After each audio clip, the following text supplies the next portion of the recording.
আসসালামু আলাইকুম গাইজ, আজকে আমরা বানাতে যাচ্ছি ডাবের পুডিং।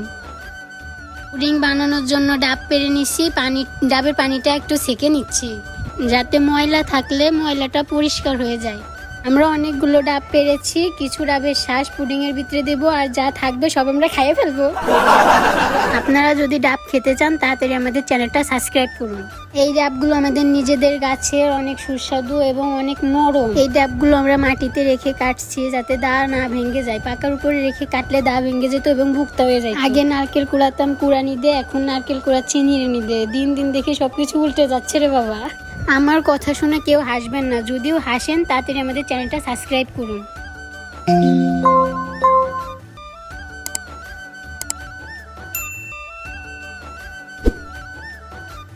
ডাবের পানি অনেক হয়েছে, এই জন্য ছোট বাটি থেকে বড় একটা বাটিতে নিচ্ছি।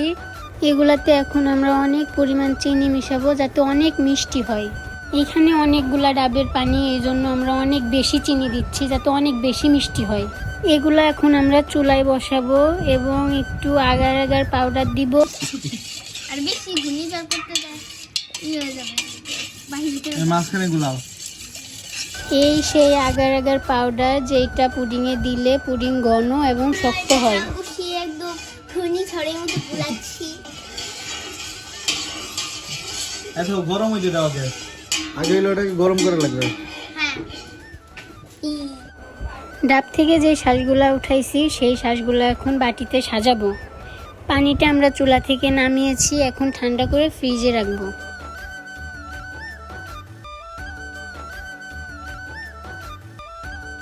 ফ্যানের বাতাসে ঠান্ডা করে এখন আমরা ফ্রিজে রাখতে যাচ্ছি।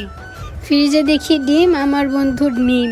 এবার এটাকে 30 মিনিটের জন্য ডিপ করতে দিব। অনেকক্ষণ অপেক্ষার পর দেখতে যাচ্ছি আমাদের পুডিং হয়েছে কিনা। এইটাকে নিয়ে এখন আমরা বাইরে যাচ্ছি। এইটাই আমাদের পুডিং।